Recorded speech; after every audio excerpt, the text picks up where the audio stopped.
तो कैसे हो आप सभी। स्वागत है हमारे यूट्यूब चैनल में। अगर आप भी दोस्तों क्लास 11th में पढ़ते हैं और 2026 में इंटर का परीक्षा देने वाले हैं तो यह वीडियो आपके लिए ही बनाया गया है, क्योंकि इस वीडियो में दोस्तों क्लास 12th में प्रवेश करने से पहले आपको क्लास बोर्ड क्या लेता है तो 11th का एक फाइनल परीक्षा लेता है।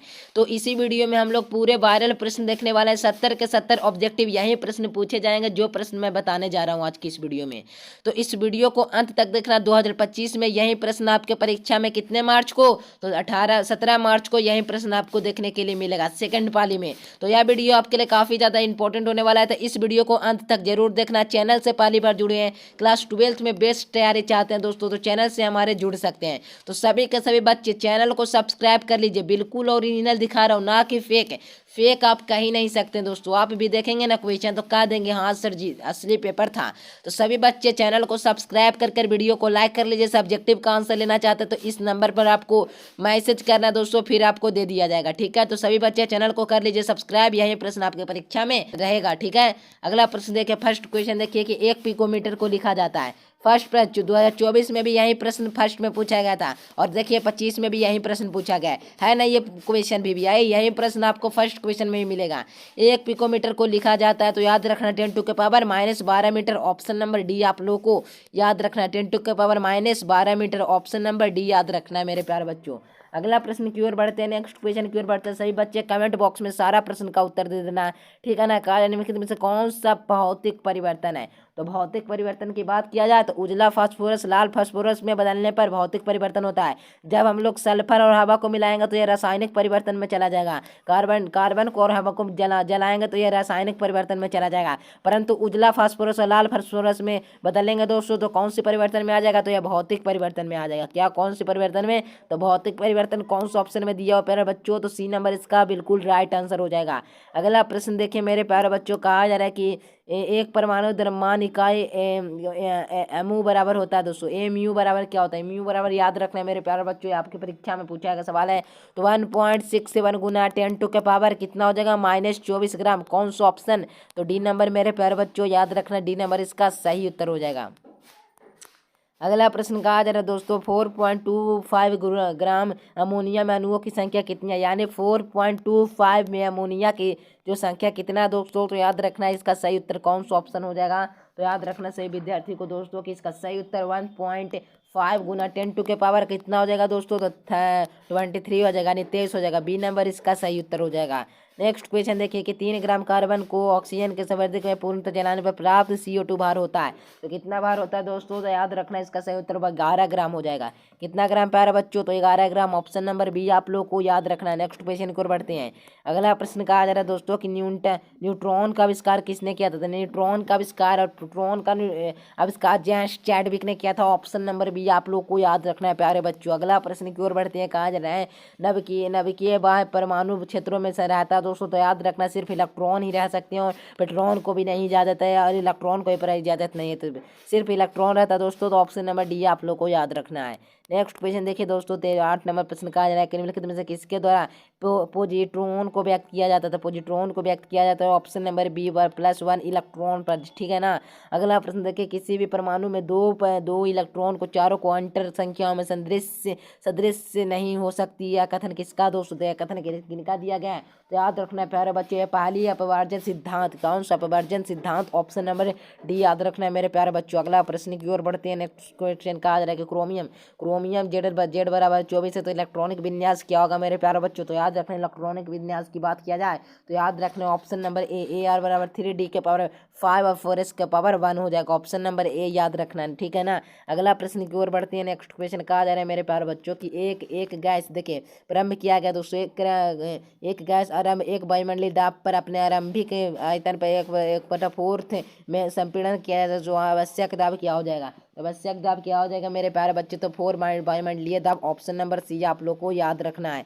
नेक्स्ट क्वेश्चन की ओर बढ़ते हैं। अगला क्वेश्चन कहा जा रहा है कि गैस स्थिरांक और SI मात्रक क्या हो जाएगा, तो SI मात्रक आप लोग को याद रखना है प्यारे बच्चों कि इसका 8.31 J के पावर K इनवर्स मोल हो जाएगा, मोल इनवर्स हो जाएगा। बी नंबर इसका सही उत्तर हो जाएगा मेरे प्यारे बच्चों, तो बी नंबर आप लोग को याद रखना है। नेक्स्ट क्वेश्चन की ओर बढ़ते हैं।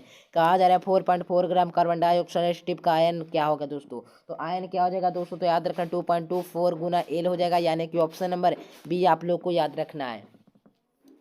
अगला प्रश्न की ओर बढ़ते हैं मेरे प्यारे बच्चों। कहा जा रहा है नेक्स्ट क्वेश्चन है 14 नंबर प्रश्न है दोस्तों, निम्नलिखित में से कौन सा डाल्टन का आविष्कार दाब नियम का पालन नहीं किया था करता नियम नहीं करता था दोस्तों। तो याद रखना कौन नहीं करता था, तो Cl2+ sulphur oxide, option number C याद रखना है मेरे प्यारे बच्चों। अगला प्रश्न की ओर बढ़ते हैं नेक्स्ट क्वेश्चन। का निम्नलिखित में से कौन सा मूल माध्यम के वेग पर व्यंजन नहीं है दोस्तों। तो याद रखना सी क्या हो जाएगा इसका सही, तो 3p देखिए 3 क्या अंडर रूट में ना हो जाएगा, अंडर रूट हो जाएगा नहीं, 3p/m 3p/m कौन सा ऑप्शन डी नंबर रूट नहीं लगेगा, ठीक है ना। तो डी नंबर याद रखना है मेरे प्यारे बच्चों।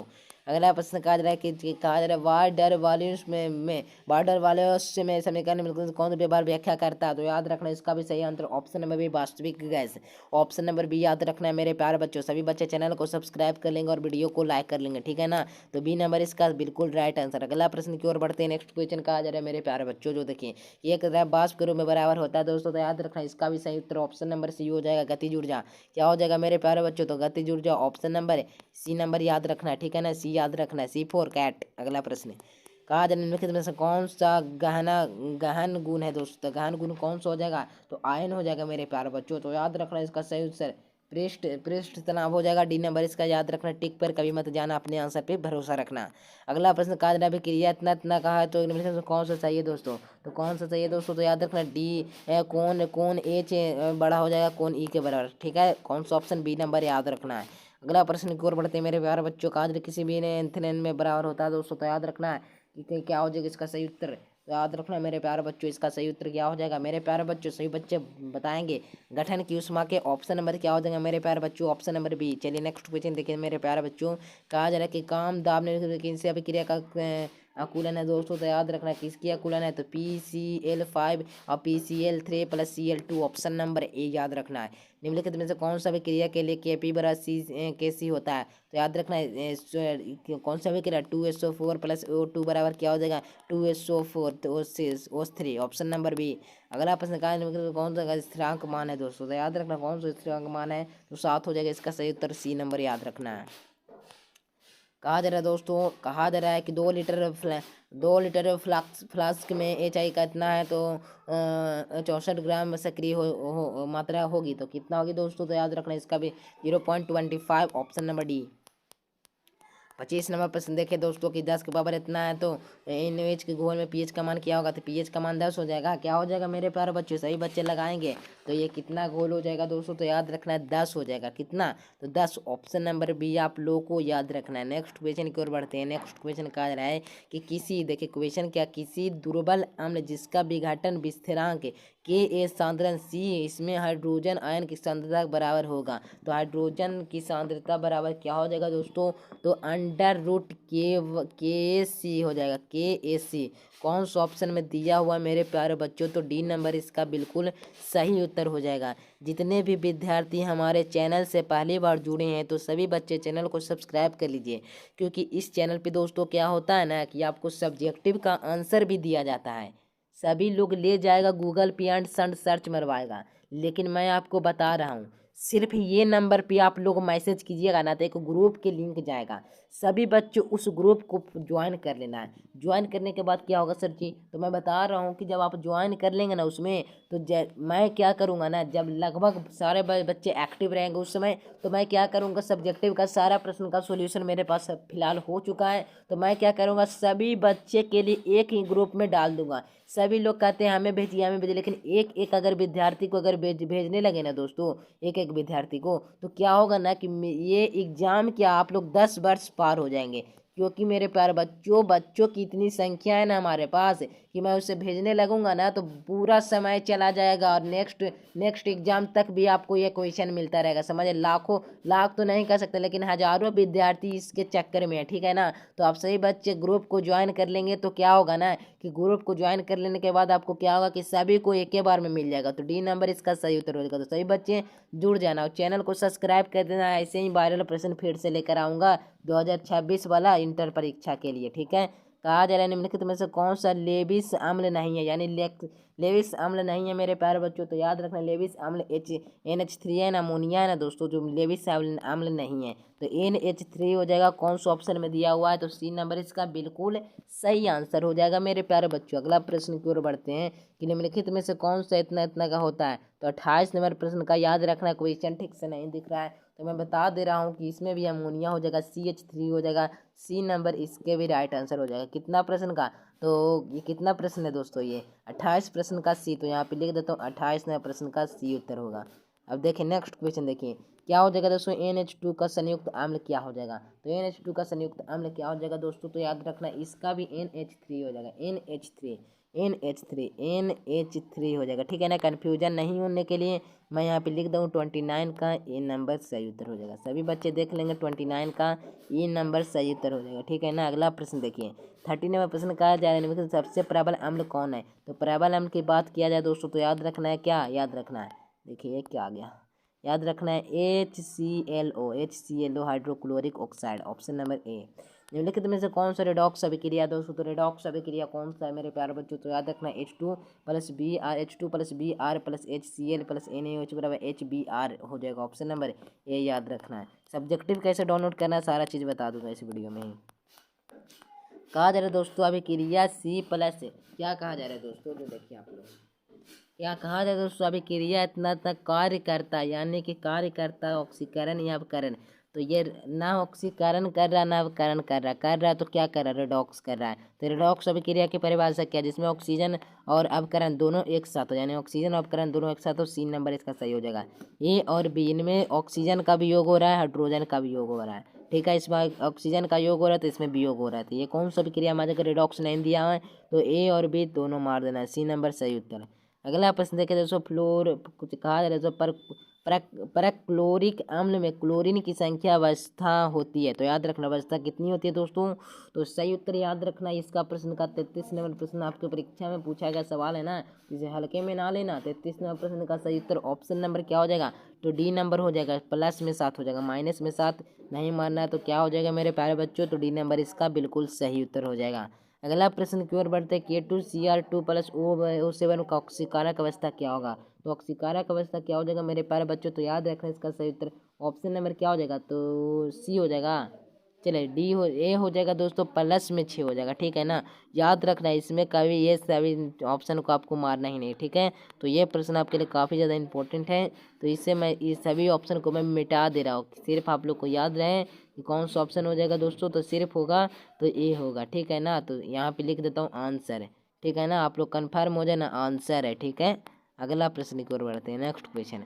अगला प्रश्न कहा जा रहा है दोस्तों, निम्नलिखित में से कौन सा ऑक्सीकरण अवकरण दोनों कार्य करता है। तो ऑक्सीजन और अवकरण का काम दो को कौन करता है, तो याद रखना H2 और O2 मेरे प्यारे बच्चों। तो याद रखना इसका सही उत्तर कौन सा, तो सी नंबर इसका बिल्कुल राइट आंसर हो जाएगा।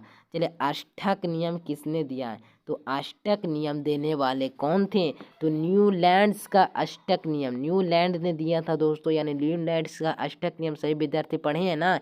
न्यूलैंड्स का अष्टक नियम क्लास 10th में ही पढ़ना था। अगर आप नहीं पढ़े हैं तो समझिए कि आप लोग 12th में भी नहीं पढ़ेंगे। इसके लिए मैं आपको गेस प्रश्न दूंगा, आप टॉपर बन जाएंगे गेस प्रश्न पढ़कर। मैं कहता हूँ कोई भी शिक्षक नहीं कहता है कि गेस प्रश्न देने पर टॉपर बन जाए, लेकिन मैं कहता हूँ दोस्तों अगर मेरा सिर्फ नोट्स पढ़ लेंगे ना, टॉपर लिखा लें।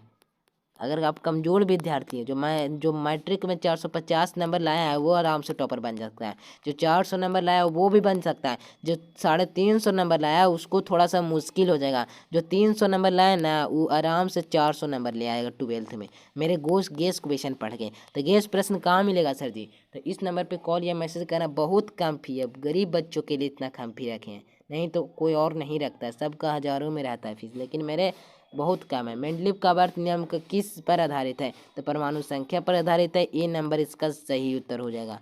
अगला प्रश्न कहा जा रहा है दोस्तों, बेरेनियम का गुण को मिलता जुलता है दोस्तों, तो याद रखना 38 नंबर प्रश्न का जिंक होता है, ऑप्शन नंबर ए याद रखना है। अगला प्रश्न की ओर बढ़ते हैं, नेक्स्ट क्वेश्चन कहा जा रहा है निम्नलिखित में से कौन सा धान आयन सबसे छोटा है दोस्तों, तो याद रखना इसका सही उत्तर क्या हो जाएगा मेरे प्यारे बच्चों, तो याद रखना है कि Na+ हो जाएगा, सोडियम प्लस हो जाएगा, ऑप्शन नंबर ए याद रखना है दोस्तों। लास्ट क्वेश्चन देख लीजिए, लास्ट ये क्वेश्चन है हमारे हिसाब से, निम्नलिखित में से कौन सा वर्ष सदस्य दोस्तों LINA ओके आज ऑफलाइन में हम पढ़ाए ठीक है ना। तो ए नंबर इसका सही उत्तर हो जाएगा। तो मेरे प्यारे बच्चों, आप सभी को यह वीडियो कैसा लगा? बिल्कुल ओरिजिनल प्रश्न पत्र था, तो आप सभी लोग इसी प्रश्न को पढ़ कर जाइएगा परीक्षा में। 100% आपको यही प्रश्न देखने के लिए मिलेगा, ठीक है ना। तो आप लोग को वीडियो कैसा लगा? सब्जेक्टिव लेना चाहते हैं दोस्तों तो इस नंबर पे कॉल या मैसेज करना है। तो मेरे प्यारे बच्चों, अगर आप 12th में पढ़ते हैं, चाहते हैं कि बेहतरीन तैयारी हमें हो, तो इस चैनल को सब्सक्राइब कर लेंगे, ठीक है। तो सभी बच्चे चैनल को सब्सक्राइब कर लेना। मिलते हैं नए से वीडियो में, तब तक के लिए bye bye. Thanks for watching this video. जय हिंद, वंदे मातरम।